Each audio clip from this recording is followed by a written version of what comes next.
Welcome to Mindflow Radio. We are creating conscious community by sharing mindful manifesting skills and transcendental music. We are all in this Together.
Mindflow Radio. Mindflow Radio. Here we are. Here we are. The eternal present. Yes.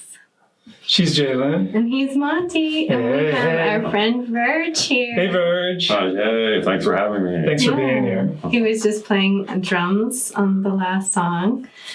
And I just want to say that song is very meaningful to me because I don't know if you heard the line, but this love of life finally turned the tide, you know, and so that one's a really big one for me.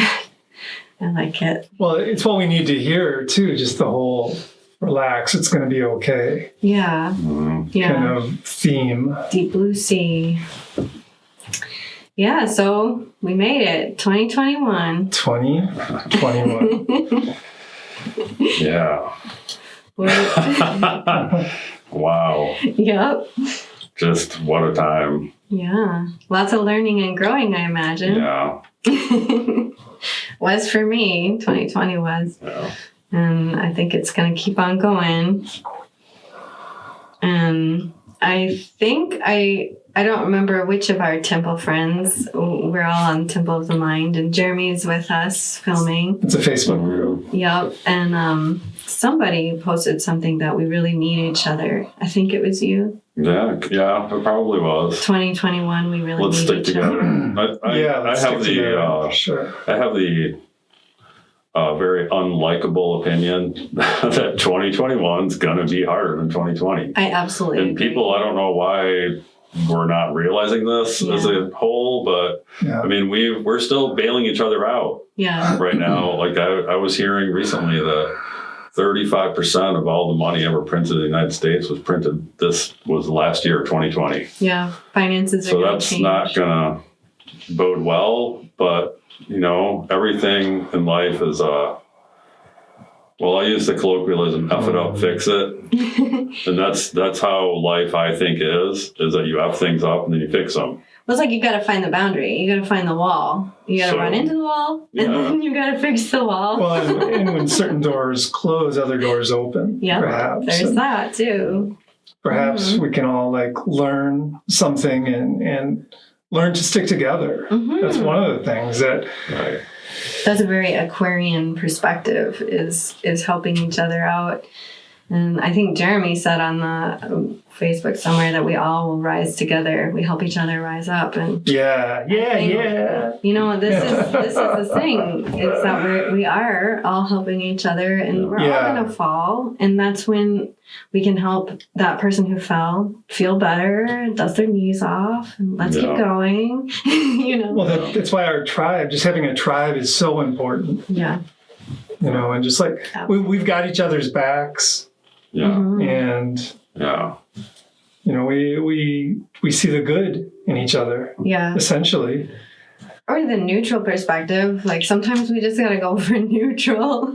Okay, I don't know what's gonna happen, but I'm gonna give it a chance and see what happens. Yeah, and ideally we want to be in that neutral mind state just as much as possible, really. Like 51% of the time. You know, and Verge, you were talking about ice skating. You know, and just how you just get into that zone. Yeah.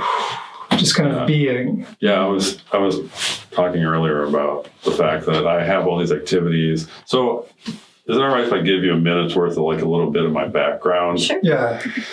Because what you're talking about definitely plays into a lot of the things I've been kind of working on in my life. So it was about 8 years ago. I was driven from my doctor's office to the emergency room in the back of a police car because I thought I was depressed.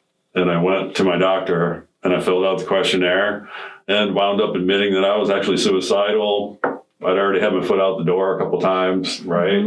And so it just changed my entire life. Basically filling out this questionnaire in my doctor's office changed my entire life, you know? So, and when I was in the back of the police car, I felt a wave of relief that somebody knows that these things are happening in my life now. Yeah. And I've actually raised my hand and someone's going to help me because I was beyond helping myself. And I think that that's an important message that I try to get across to people is that, right now people are losing jobs and losing income, and there's all kinds of terrifying things happening. And there were already a lot of people who were suicidal when we started locking down. Yeah. And now that number is climbing. And so rather than mentioning that as a way to alarm people, I'd like to mention that as a way to alert people. Yeah.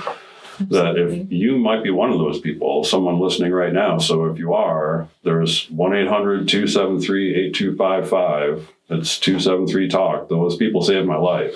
That's awesome. Like, I was suicidal for a number of years. And, so there's a lot of hard work that's involved to get yourself from being suicidal to having like what I describe as a pretty amazing life that I have now. Yeah.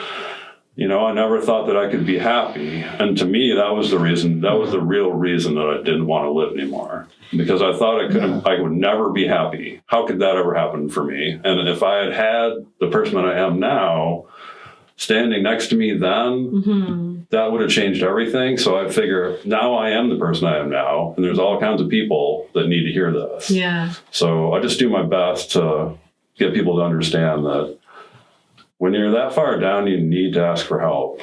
And there's no shame in that. Like, that has nothing to do with whether or not you're a strong or capable person. Trauma is trauma. Yeah. When something hurts your brain, your mind, you need help. And you can't put that aside because you feel the shame. Right.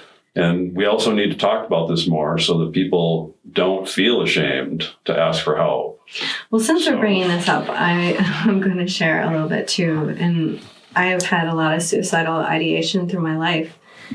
And I had a flashback while I was doing dishes the other day. We were listening to a song, and it was Edie Brickell.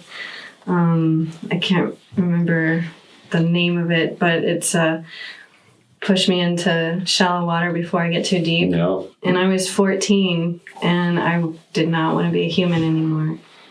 And for me, it's not about that I don't think that I'll be happy. It's just that I don't want to be a human. Yeah. So it could, it happens to people. I fell pretty hard during the holidays and had to admit it to Monte, and that was a little intense. And, it's like I have a really good life. I am happy, but sometimes that PTSD hits you, and it's just like, and I really understand how people can go that final mile, and everybody around them could be like, I had no idea, right. Because you can hide it so well. Yeah. And then all of a sudden you're just like, I can't do this anymore. Yeah. And so for those people, we're here. Yeah. We've had the experience of surviving and making good out of our life and healing, and we're on the path. So, and I'm glad that you have that number memorized, because I've wanted to say that before. Yeah. The suicide hotline number, right? Yeah. And so this is a hard time of year, and this is a hard time of most of our lives. Yeah, for sure. So, yeah. And it's this amazing opportunity to figure a lot of things out while we have this time, Exactly. And the mindfulness, you guys kind of came along at a really good time for me with the group that you're doing, because it's something that I was only realizing. Like I have all these techniques that I've used to make this recovery in my life. Mm-hmm. Yeah. And many of them are very revolving around like physical activity, especially if you can be outdoors. And then there's creative stuff like playing the drums and actually improvising on the drums. And, I realized just recently that there really is this connection between all those things. And that is that I'm not thinking about... Right. All right, there's a caveat to that, but for the most part, I'm not thinking about the problems. I'm thinking about this. I'm thinking about, I'm going to do 10 reps of this exercise. And to get the last 2, all I'm going to be doing is concentrating on pushing this bar. And that helps me as much as the actual exercise, I believe.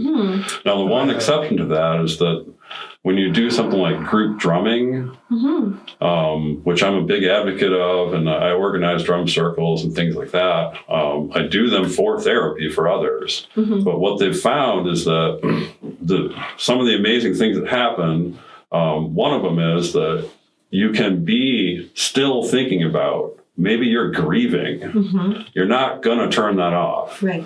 So you're in this drum circle now, you're doing this rhythmic thing along with these other people, you're thinking about this horrible thing.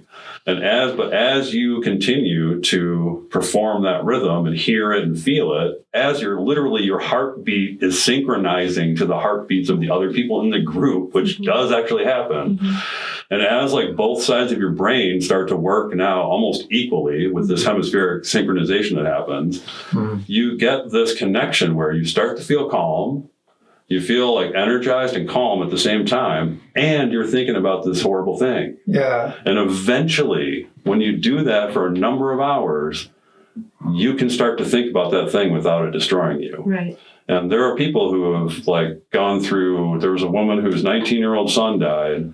In 9 months, she said, I can just talk about my son now. And I don't just completely... Yeah. And it was because she stumbled upon a drum circle. And the first time she did it, she realized, like, she needs to keep doing this. Yeah. And she did that once a week.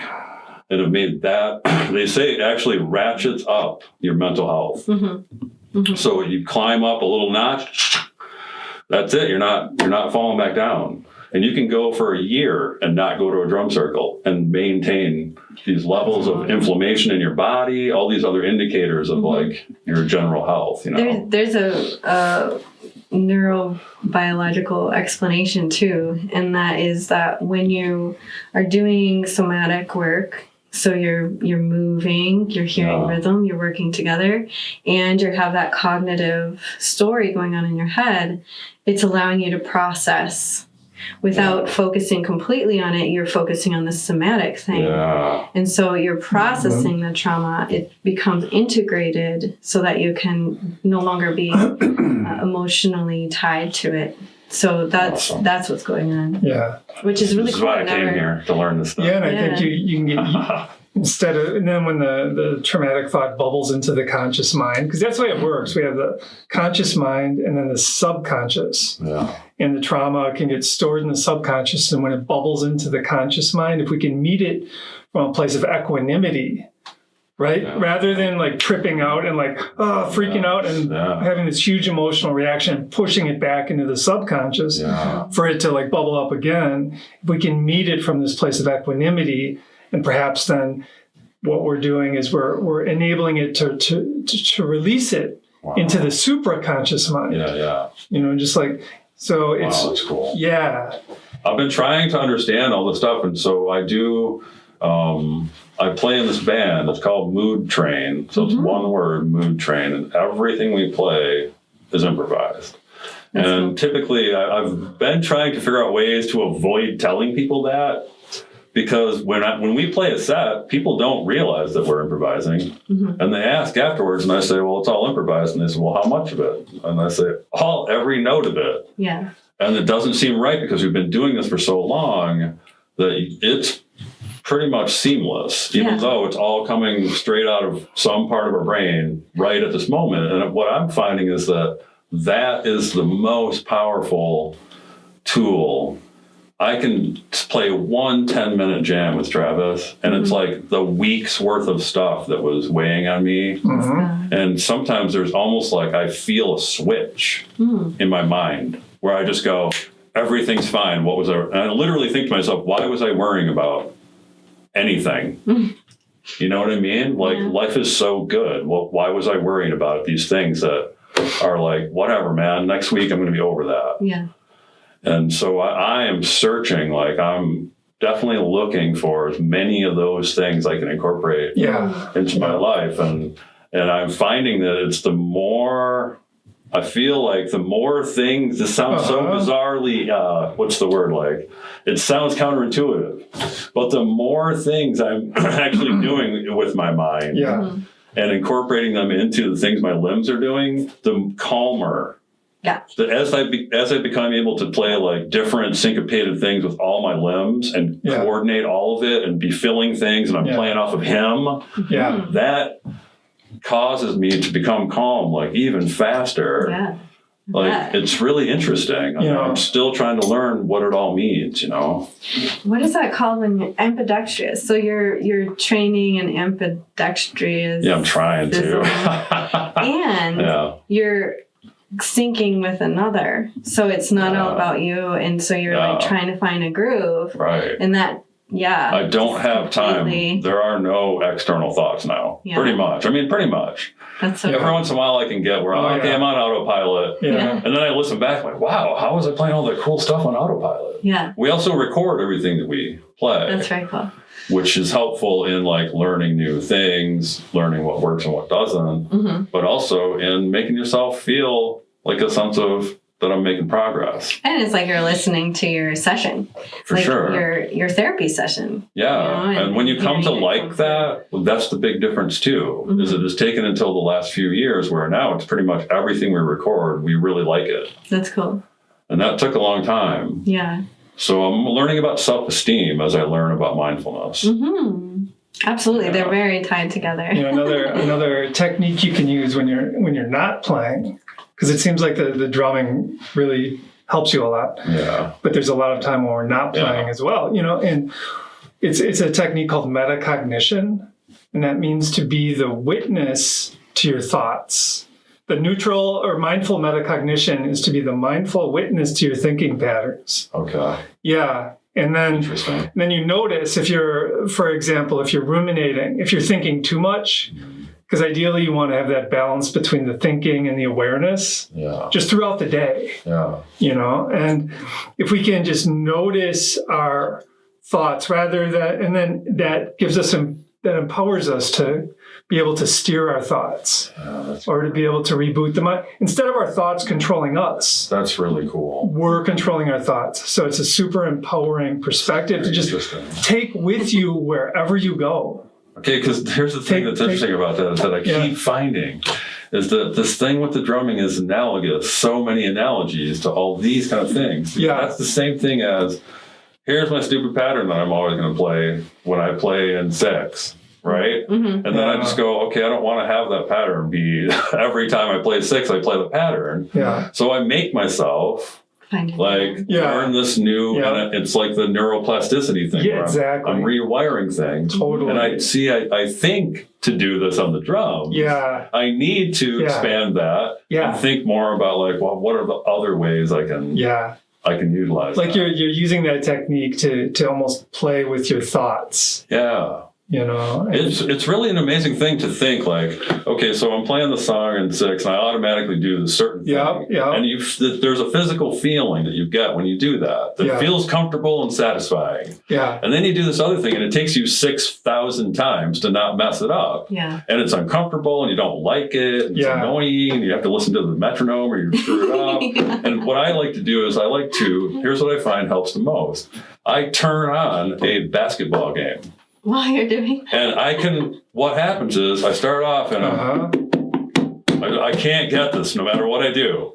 Next thing you know, though, as I'm slowly getting sucked into watching this basketball game, as I can now pay complete attention to that, I'm now just doing this. And at a slow tempo. And by the end of a basketball game, I can typically like master a new technique by not letting myself, because I'm turning off the part that tells me I can't do it. Right. And you're creating these new neural connections, like you were saying. Yeah. What that makes me think of is just like in my day-to-day life, if I'm noticing like that I'm getting stuck in an old unproductive pattern, one of the ways I can change that is I turn on the basketball game, but in a different kind of way, and that's just reciting various mantra. In my mind. And what I do is I take that internal chatter, that dialogue, and I quiet it down. Yeah, that's great. So I'm learning techniques to reboot the mind. Yeah. Could you talk more about, you had this really cool little 5-minute thing that you did on a blackboard. Oh, yeah. It's great because I thought, let me get this right. It's a calm state and then agitated. The mind is on this continuum. On one end of the continuum is relaxed clarity. That's relaxed clarity. On the other end of the continuum is agitation. Yeah. And the idea is if we can find a balance in our mind between our thinking mind and our awareness, the awareness part of our mind, that we just naturally move towards relaxed clarity. And That is awesome. we just want to incorporate that throughout the day. And if our mind's in agitation, all the negative emotions spin out of that. Yeah. This is it's the QMC, the quality of mind continuum. And it's something you can monitor. Like I said, you could be the witness to how your mind is feeling. My mind is agitated. Okay, let's look at this. What am I thinking about? Am I being judgmental? Yeah. Am I being, that's huge in our cultures. We judge other people. Yeah, or and then, ourselves. well, that's the thing. If we get in the habit of being judgmental, we judge other people. And then when we make a mistake, we judge ourselves. Yeah. Or when we think of the past, we judge ourselves. But if we can get out of that judgmental mind state, which essentially is what mindfulness is, it's non-judgmental awareness. Yeah, that's really cool. So you watch it, and you notice, oh, my mind's being judgmental. I'm thinking too much. I'm agitated. Yeah. Okay, I'm going to get out of that. I'm going to go into some mantra, or you could do some drumming, but you can't always do drumming. You're at work or whatever. Yeah. But you can always be that witness. You can go into that place of metacognition where you're looking non-judgmentally at what your mind is doing, at what your mind is projecting. Yeah. It's almost like the mind is the projector, and it projects this image onto a wall. And as you learn to control your mind, you're able to change that image on your wall instead of identifying with the image on the wall and feeling helpless. Like this image on the wall is me. Yeah. My thoughts are me. It's like, no, that's a mistake. And that's a mistake that's common in our culture. So cool. And that's part of human evolution, is for us to learn that, no, we are actually the projector. Our consciousness is the projector. And we can determine, if we're skilled enough, at what we project on the wall. And if we don't want to project a judgmental scene or a hateful scene or a guilty scene or just like whatever it is. I mean, we all have like numerous unproductive thinking patterns that have been handed down to us from generation to generation, and we many of which we created ourselves. No. Well, we've created them, but we've also had them handed down because 20,000 years ago we needed to fight over the water hole. Right. So we have all these patterns of, oh, they're bad, let's get rid of them, blah blah blah blah blah. That whole mindset that we can evolve past now. Yeah. And it's great. But the metacognition, just being that witness of what you're projecting, is step one. And like I said, that's something you take with you wherever you go. Yeah. Wherever you go. And then you start noticing that an old pattern, an old unproductive pattern will jump into your mind, and you'll notice it. You'll be like, oh, that old unproductive pattern. Yeah, right. And then I just did that myself in my life. So okay, and then you're able to decide, well, I'm just going to let it roll. Yeah. Or I'm going to try and re-steer it or reboot it. Yeah. And that's where the mindfulness training comes in, because you're able to actually have the skills to turn that thought off. Yeah, that's awesome. Yeah. That's really cool. It's totally worthwhile.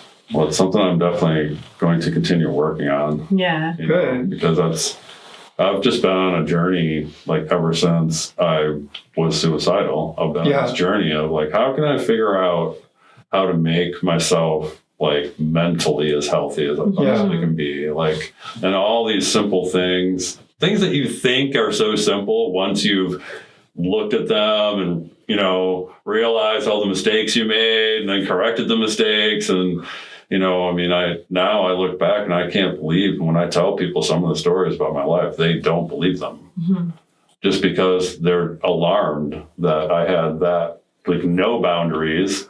Every relationship was toxic. You know what I mean? Just like, wow. For sure. And I don't look at that as anyone else's, like, it's no one's fault per se. Yeah. But certainly I have a responsibility in all of that I need to figure out how to make sure that doesn't happen. Right. Yeah. It doesn't mean anybody is to blame. Certainly I'm not just a victim. I refuse to put the frame of like victim around myself, because I put myself in all those situations. I didn't know. Yeah. But you know what? The first 2 times, I didn't learn anything either. Right. And so, but like you say, it becomes a pattern. You don't understand it. You've got these neural pathways. You're not understanding how to do anything to make those different. Yeah. And man, I'm telling you, I wish that every kid I talk with my son about all these things all the time. Mm-hmm. Every time we're together, we talk about these type of issues. Mm-hmm. So that he understands, like, your mental health is as important as your physical health. And that it's also that it's not selfish to take care of yourself and, like, in a sense, like, above all others. Like, when you honor yourself, then you can start to honor other people. And I didn't realize that. I let people have anything that and I would just sacrifice everything until I had nothing of my own that I cared about. Like, I wasn't expressing even who I was as a person for, like, years and years of my life. And that almost killed me. And I do feel like that was kind of what we were feeling the last week or so, is just finding that balance of what's healthy to give away, and at what point do you say, no, I need to work for myself right now, I need to not give anymore right now. And that is, it sounds selfish, but it's not. It's self-preserving, You're basically saying, I can't give you anything right now of quality, and I've got to go reboot myself and rejuvenate. And until I've got that juice, I'm going to go in my cave. Well, like I say, people don't see it as, like, the way we see, like, you know what, I broke my leg. It's going to be a couple months. Yeah, right. And it's like, if you break your leg, people are all over, hey, I'll bring you some chicken soup. But if something happens to you, psychically or, like, spiritually or mentally, they act like you're weak. And I think we're starting to get past that now, because enough prominent people have been frank and kind of shared their stories. And I hope we can continue to do that so that we can reach a point where there aren't as many of us with these stories. That's what I'd like to get to. That'd be amazing. I do have to say that I do feel that we came here to learn these things. I don't know your belief system or anything, but my belief system is I do believe in reincarnation, and I think I came here to learn all of my past crap. And so that meant I had to start off in an abusive childhood. It's like, interesting. And I don't blame anybody also. Yeah. And it's like, I had to feel these things so that I could come to the place of acknowledgement. So I could come to the place of, how do I heal? How do I fix this? Yeah. And finally get here. Well, and through your healing, you're like, what you're passing on what you've learned to others. Right. So there's, and I think that we're all experiencing that. Oh, I think so. I think we all have a fair amount of trauma. Even all the trauma that's been handed down to us through the, what's that called? Epigenetic trauma. It's just this huge part of humanity. Yeah. And we need to heal from that. And now's the time, 2021. 2021. Look ahead. Yeah. And right, because 2020 is just hindsight now. So now it's 2021. Yeah. Eyes on the prize. And we all are in this together, and the path is the destination. So if we can get on this path of moving forward, then we're there. We're there. We're going to have issues. We're going to, it's the ratchet effect. We're going to make some progress, then we're going to fall back a little bit, and that's okay, because that's the natural way. And then we're going to move forward again, and fall back a little more, and then move forward again, and the ratchet effect. But if you're on the path of really healing that way, you're there. Yeah. And then we just support each other. We support each other, and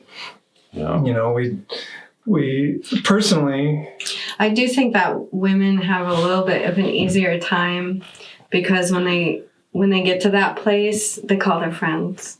But guys, the statistics are that guys actually go through with suicide faster or easier because they don't call on their friends. Yeah, and you're right about that. I think that's what we need to shift in this idea of tribe. Yeah, is like to kind of shift the protocol for men to be healthy and feel okay in reaching out to each other, and women can share our gabbiness traits. Yeah. And the ability to share that. Well, we act as though there are certain traits that if you have those traits, like there's no way you can be like a capable or tough, person who can, like, don't you think we have certain traits that, like, if you ever show fear, you're not, you're less manly. Certainly the media. That's silly because, of course, everyone feels fear. Everybody feels that. Yeah. It's how you respond to the emotions that you have that really counts. Right. I noticed, thinking back to when I was a kid and I had like certain TV programs that I liked. And like Wild Wild West, I don't know if you remember that. Yeah. But the lead guy, like you said, he never ever showed any fear. Yeah. And he was the example to me of how to be a man, really. Yeah. This cool man. He's never afraid of anything ever. Yeah. It's like, whoa. Now looking at it now, it's like, yeah. It's not the most realistic view. No, it's not. It's not something and then when you feel fear, you feel like you're failing. Right. Yeah. Do you know who C.T. Fletcher is? Mm-mm. Oh, he's one of my favorite people walking the planet, but he's a guy who used to be the world's strongest bench presser. Oh, yeah, you were telling and us. he actually set the strict curl record at one point in his life. How much? I think it was 220 something. One at the arm? time. No, it's two arms, but you have to be leaning back against a board, so you can't cheat. Oh, okay, you can't rock your. But so this guy obviously is like one of the baddest dudes on the planet, and then he had a congenital heart issue that he didn't know about, and he flatlined. Basically he died. They brought him back to life, and they put this artificial valve in his heart. So for something like 12 years. He could hear in a quiet room, he could just hear his own mortality. Like, this thing's going to fail after X amount of cycles. And I'm sitting listening to it. Right? Oh, man, and so think about the mindfulness you would have to develop to not just be terrified for the rest of your life. Yeah. So there's a great story where he's sitting in this doctor's office and he's just cowed by the whole thing. He's just kind of like giving up, and he hates now the fact that he can't do the things that he likes to do, and he's given up. And his doctor actually says to him, like, looks at him and says, like, what happened to you, man? And he's like, what do you mean? He's like, you used to be the baddest dude on the whole earth, man. What happened to you? How come you look defeated? And he was like, you know what? Now I'm going to go in the gym now. And he went in the gym. It became that person all over again through all of this. But the interesting part is that, along the way, they made a documentary film about him because this dude hit rough times for a while in his life. When this happened, it like almost completely destroyed everything in his life when he had this issue. Like, he was homeless for a while and stuff. And he came out and told the story of all these things that happened in his life. And like, he was like bared his soul in this documentary. And then people went crazy for him because he's a man who's like the strongest dude in the world, but he's telling you all these stories of all this horrible stuff. And he's telling you, like, I'm working on myself. I have a long ways to go. Like, I'm just learning at this age how to live my life. And that's what people responded to. And so there was, like, now people line up for hours just to shake this dude's hand, just to tell him stories. Like, I was sitting on my couch and I saw your documentary came on and I lost my job. All I was doing was smoking weed all day. I lost my wife. And he's like, from that day on, I just went to I haven't stopped going to the gym. My life's completely different. I turned my entire life around. And since that time, C.T. Fletcher had another heart attack. He now has a woman's heart. Wow. He had an entire heart transplant. And so now he's even more nice and sweet. But he's one of these people that what he's showing is that men need to have vulnerability. Like, Brene Brown's right. Like, vulnerability is a form of courage. And that's the way that we ever get to where we help each other is by people being vulnerable, saying, like, man, I'm not going to make it. None of us are. That's another part of it. That's a good way to look at it. It's true. We're mortal. Yeah. Our souls are eternal, but our physical vessels are mortal. And, what I hear from that story is, wow, he got a couple second chances. That's really neat. Yeah. And sometimes I'm of a weird mindset. I don't go to doctors and stuff, even though I have doctor friends. Yeah. Right. and I like question myself. Am I really as stoic as I say I am? Will I really just let go and when it's time, or will I run to the doctor and say, save me? Yeah. And then I hear a story like that, and I'm like, Well, yeah, he's taking the second chance, and he's like turned all these other people's lives around. Yeah, that's really cool. Yeah, it's really neat. He's a neat dude. It's nice to hear that story. But I think that's what's bound to happen this year. Mm-hmm. I mean, the stories I'm already hearing, because I am the person I am, I hear a lot of stories about how people are doing with their mental health, and it's not good, you know? Yeah, there's a lot of And struggling so there's an opportunity for us to figure a lot of stuff out, because there's going to be a lot of suffering. Yeah. Like there is a lot of suffering right now. Mm-hmm. Part of it's just everybody hating on each other 24 hours a day is part of it. Yeah, and It doesn't help. that becomes our role to not hate any of them. Yeah, right. Yeah. Let's not fall into that trap. Yeah, and that just like brought up I was talking to my son, and he was like debating with me, is it this or is it this? And I'm like, well, you know, I think it's both. And he was like, oh, yeah, I guess that's a possibility. Yeah. And like, I'm that person. I'm the person that I'm in the middle of everything. Or it's like I hug it all. Yeah. Like it's all of this. It's not right or left. It's not blue or red. It's purple. You know, it's like this is not something to be divided on. We can't be divided. We're divided on, I don't like the way you care for people. Right. That's what I see happening. Yeah. These people care for people in this way. These people care for people in this way. Yeah. And we're fighting over you're immoral because you care for people in this way that's different than the way I do. And But that's how why I it's look at it. been Like for we're all thousands of years. like 96% of us are caring people. The other 4% are sociopaths. Learn how to watch out for those people. But the rest of us are true. like just good people who like actually care. Like want to be happy and healthy. I try to assume people are doing their best. Mm-hmm. If I see the indicators that tell me I need to watch out for this person, then I watch out for them. But when I'm just meeting someone and no alarms are going off, I assume this person's not here to offend or hurt anyone's feelings. And they'd probably like to just go through their day without anyone doing that to them either. Right. I like that how simple. I have to point out that what you said about the indication versus the judgment. And we talk about discernment. And I just have to point out that was discernment. You know, when you can see like, oh, I'm getting red flags. It's not a judgment to say I'm getting red flags. It's a safety device. Yeah, for sure. So, you know, you can that's putting yourself number one again, and just always doing that. And then when you do that, it makes it so much easier. Then, number one, you start to realize that there aren't many people who set off those red flags. Yeah. That's why you should pay more attention to them. And that actually makes you breathe easier. I've found that the more I've learned about things about my own protecting my own safety, the more relaxed I actually am. Yeah. Because I'm doing all these things now. That's part of my daily life. When I'm putting my gas in my car, I don't stare at the tank. I'm looking around me to see what's happening with everybody who's here. Now, if something happens, I already looked you in the face, man. Like, I'm the last person you're going to mess with because I know what you look like. I looked right at you. All these other people who are shrugging their shoulders, like, and when you learn these techniques, it's so easy to be nice to people. Yeah. Because you have this feeling like, I know walking into this room who I feel like I can trust and who I feel like I can't trust. I can it's kind of like the same reason I started lifting weights.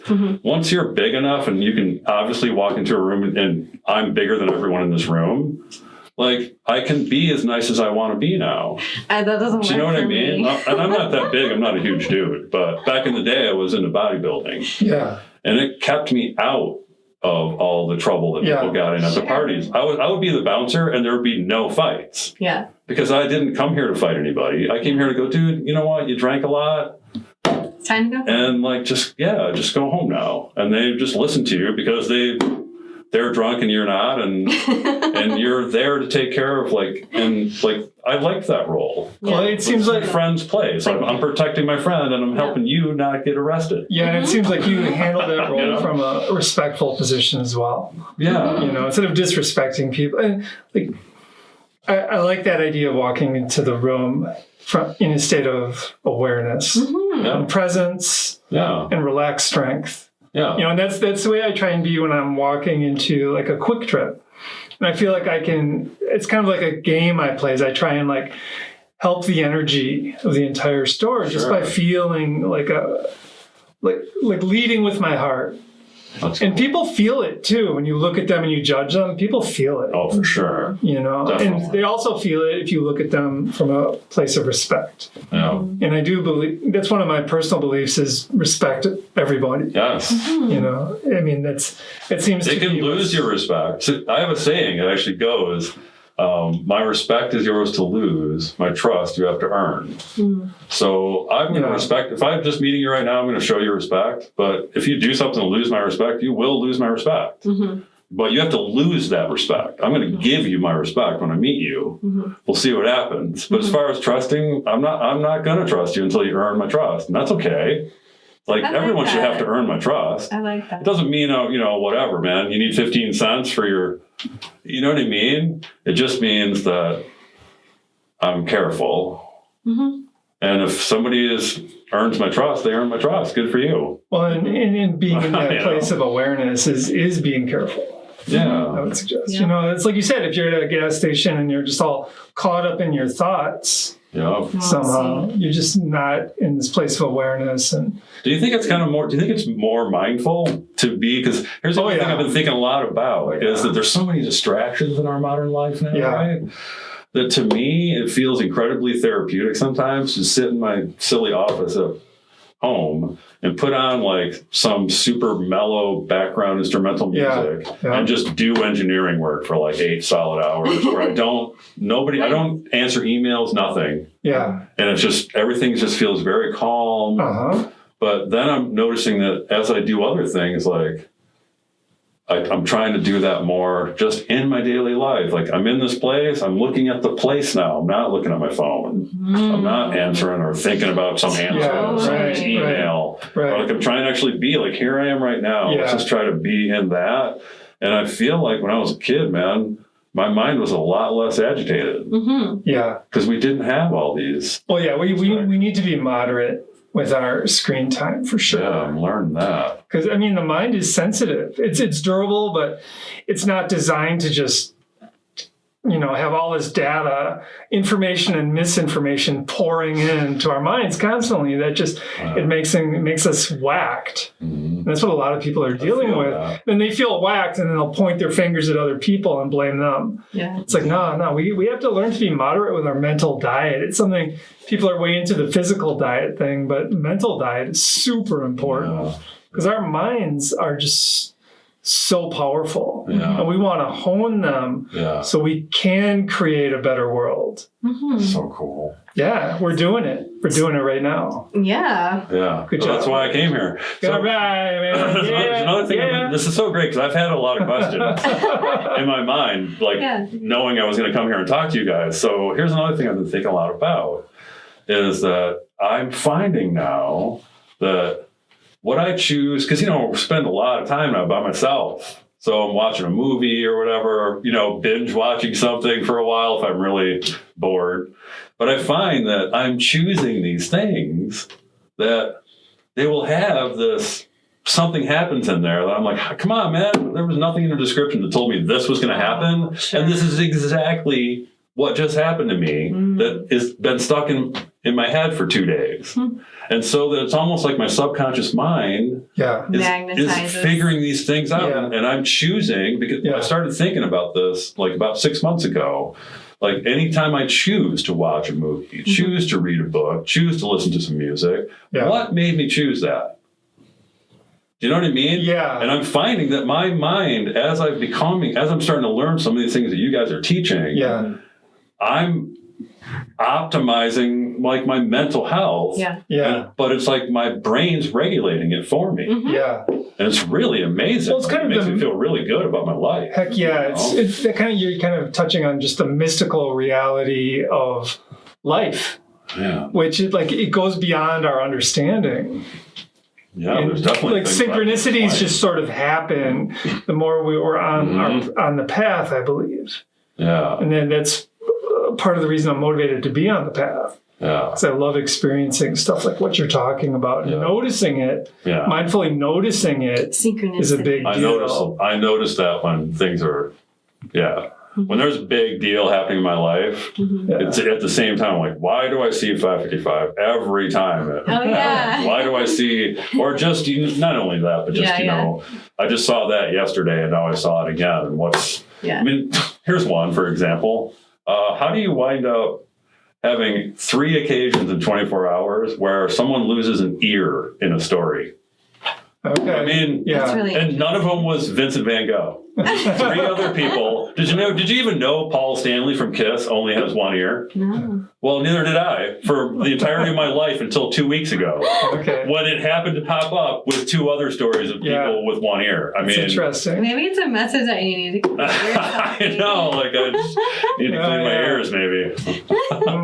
But I just find those kind of things like totally fascinating. Like, what are the odds of this? How could that have happened again? And it's so good to watch for those things. I don't know what they mean. It is. Yeah. But on the other hand, we don't want to get carried away with overanalyzing. Right. Because that's one of our traits as humans. We can overanalyze things and then bam, we lose the moment. Because we need that time just of transcendence that's above the analytical mind. Yeah. We have the analytical mind, which is super powerful, but we need to touch into that place of quiet. Transcendence, just periodically throughout the day, ideally, boom, boom, boom, boom, boom. And then at the end of the day, our mind is much more relaxed and clear. So the analysis is important, but we don't want to overdo it. That seems to be a trend. It's that trust. I deal with that a lot myself, and I'm really working on it now. I don't want to analyze everything. I don't want to know. I just want to feel the synchronicities and allow them. Yeah. And whatever we draw to us is what we're projecting out, right? Like we project frequency and vibration all around us, and whatever matches that comes into our realm. So these synchronicities are kind of like, here you go. Past square one, past square two. Wow. It's really interesting. Vernon Avenue, $200. So it's that kind of thing. And if we analyze, like, why am I on Vernon Avenue? What's on Vernon Avenue? Is there anything here that I'm supposed to see? And then we kind of lose that present moment because we're stuck trying to figure out the analyzation of it. So I'm trying to stop that myself. All right, so I'm thinking that it's probably time for our last song. Are there any last thoughts for our listeners that we'd like to share?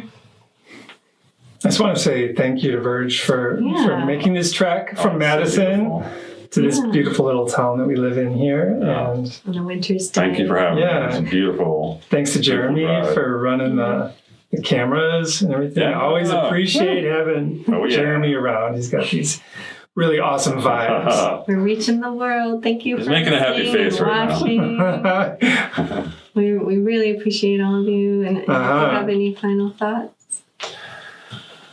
Let's stick together in 2021.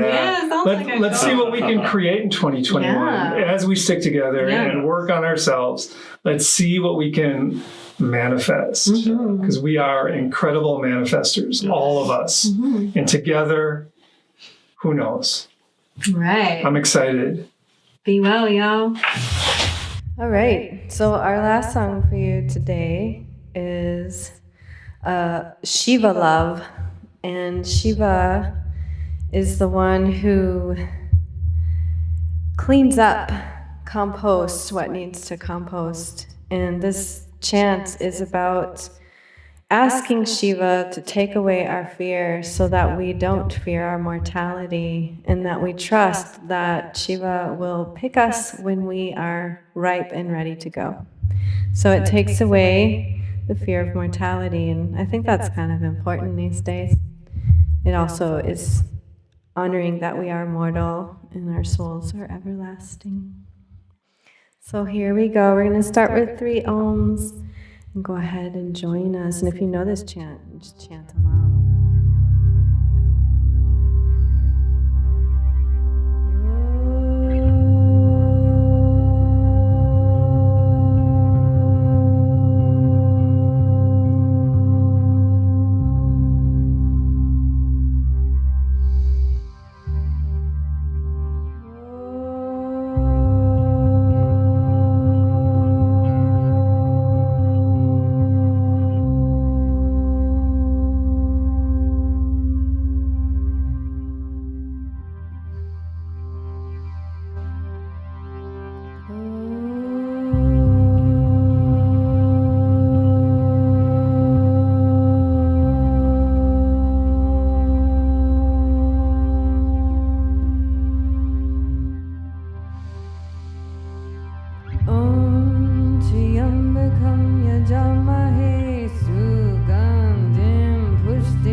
We got this, y'all.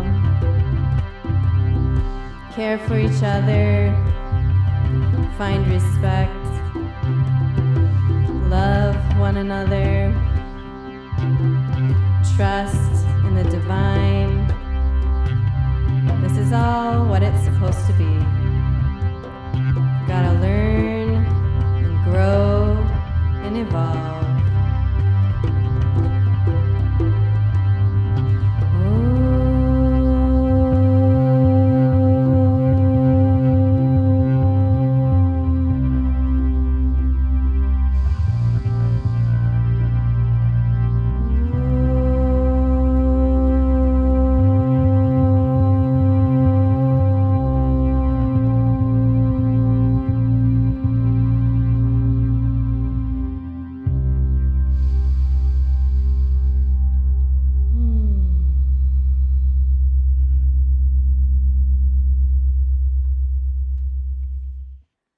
Ta-da! That was amazing, man. Wasn't that like that song? Very It's like, meditative.